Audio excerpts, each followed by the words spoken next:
Koodalmanikyam Devaswom chairman CK Gopi നമുക്കൊപ്പം ചേരുകയാണ്. ഇത് ഇന്നിപ്പോൾ ബാലുവിൻ്റെ ഒരു വിശദീകരണം പുറത്തു വന്നിട്ടുണ്ട്. ഈ ജോലിയിലേക്കില്ല, അതായത് ഓഫീസ് ജോലികളാണെങ്കിൽ വരാം എന്നുള്ളതാണ് അറിയിച്ചിട്ടുള്ളത്. അത് ദേവസ്വത്തെ ഔദ്യോഗികമായി അറിയിക്കും എന്നുള്ളതാണ് പറയുന്നത്. മാധ്യമങ്ങളിലൂടെ അദ്ദേഹത്തിൻ്റെ ആവശ്യം അറിഞ്ഞു. അദ്ദേഹം രേഖാമൂലം ദേവസ്വം മാനേജ്മെൻറ്റ് കമ്മിറ്റിക്ക് അങ്ങനെ അപേക്ഷകളൊന്നും തന്നിട്ടില്ല. അപേക്ഷകൾ കിട്ടുന്ന മുറയ്ക്ക് അത് മാനേജ്മെൻറ്റ് കമ്മിറ്റി ആലോചിച്ച് ഒരു തീരുമാനം എടുക്കും. ആ തീരുമാനത്തിൻ്റെ അടിസ്ഥാനത്തിൽ സർക്കാരിലേക്കോ അതുപോലെ തന്നെ റിക്രൂട്ട്മെൻറ്റ് ബോർഡിലേക്കും ഈ വിഷയം അറിയിക്കും. അവിടെ നിന്നുണ്ടാകുന്ന തീരുമാനം എന്താണോ ആ തീരുമാനം നടപ്പിലാക്കും. ഈ കഴകക്കാരനായിട്ടാണ് നിയമനം, അപ്പോൾ ഈ ഓഫീസ് ജോലിയിലേക്ക് അങ്ങനെ മാറി സ്ഥിരമായിട്ട് തുടരാൻ കഴിയുമോ? അങ്ങനെ സാധിക്കില്ല. അദ്ദേഹത്തിൻ്റെ പോസ്റ്റിങ് കഴകം ജീവനക്കാരനായിട്ടാണ്. അദ്ദേഹം ആ പ്രവൃത്തി തന്നെയാണ് ചെയ്യേണ്ടത്. അതിനെല്ലാ സൗകര്യങ്ങളും ദേവസ്വം മാനേജ്മെൻറ്റ് ചെയ്തു കൊടുക്കും. അതായത് വീണ്ടും ഈ കഴകക്കാരനായി തുടരണം എന്നാണെങ്കിൽ അദ്ദേഹത്തിന് ആഗ്രഹമുണ്ടെങ്കിൽ അത് ചെയ്തു കൊടുക്കാൻ ദേവസ്വം തയ്യാറാണ്. തീർച്ചയായിട്ടും അതങ്ങനെ തന്നെ ചെയ്തു കൊടുക്കും. ഈ പ്രതിഷേധം ഉണ്ടായ സാഹചര്യത്തിൽ നമ്മൾ ഏത് തരത്തിലുള്ള ഒരു ഇടപെടലായിരുന്നു ഈ തന്ത്രിമാരുടെ ഭാഗത്ത് നിന്നുണ്ടായ സമയത്ത് അദ്ദേഹത്തെ മാറ്റി നിർത്തിയെന്നതിനപ്പുറത്തേക്ക് നമ്മൾ ഈ വിഷയത്തിനൊരു പരിഹാരം എന്ന നിലയിൽ കണ്ടത് എന്തായിരുന്നു?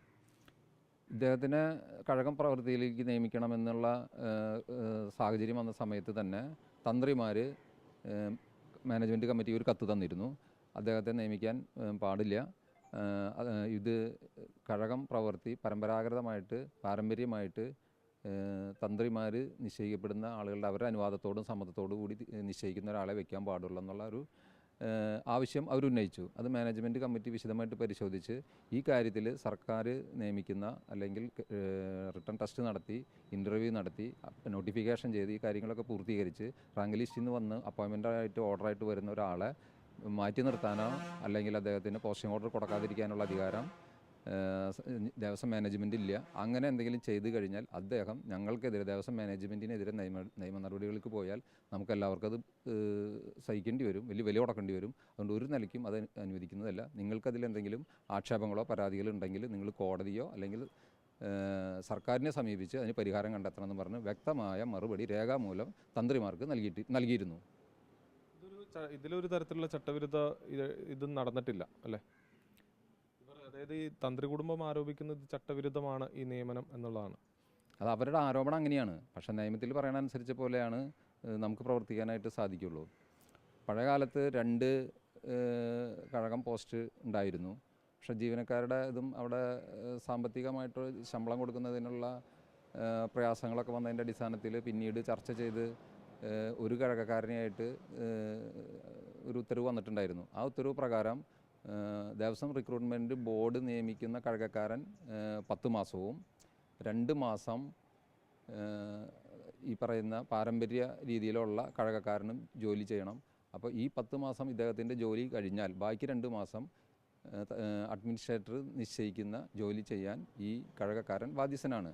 അത് ഈ കഴകക്കാരൻ അറിയുകയും ചെയ്യാം. ആ ഉത്തരവും കാര്യങ്ങളൊക്കെ കഴകക്കാരന് കൊടുത്തിട്ടുണ്ട്. ആൾ അപ്പോയിൻമെൻ്റായിട്ട് വന്ന സമയത്ത് തന്നെ രേഖാമൂലം അദ്ദേഹത്തിന് അറിയിപ്പും കൊടുത്തിട്ടുണ്ട്. അങ്ങനെയാണ് തുടർന്ന് ഇപ്പോൾ നടന്നുകൊണ്ടിരിക്കുന്നത്. ഇനിയിപ്പോൾ ഒരു തുടർ നടപടി എന്തായിരിക്കും നമ്മൾ ഇതിനകത്ത് ആലോചിച്ചിട്ടുള്ളത്?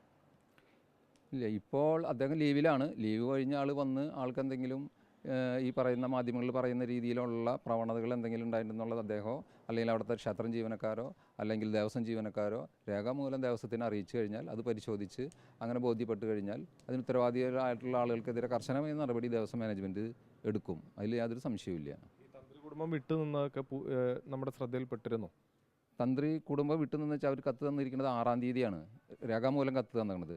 അവിടെ പൂജ എന്ന് പറയുന്നതൊക്കെ വെളുപ്പിന് 3 മണിക്ക് 3:30 നട തുറക്കും. അവർ അവരുടെ പൂജയൊക്കെ കഴിയും. അത് കഴിഞ്ഞാൽ അവർ പോകും. അതിപ്പോൾ അങ്ങനെ നേരിട്ട് ശ്രദ്ധയിലൊന്നും അങ്ങനെ പെട്ടിട്ടില്ല. അങ്ങനെ ഉണ്ടായിട്ടുണ്ടോ എന്നുള്ള കാര്യവും ഇനിയിപ്പോൾ നമ്മൾ അന്വേഷണം നടത്തിയത് പരിശോധിക്കും. ഉണ്ടെങ്കിൽ അവർക്ക് അതിനാവശ്യമായിട്ടുള്ള നടപടികൾ കൊടുക്കും.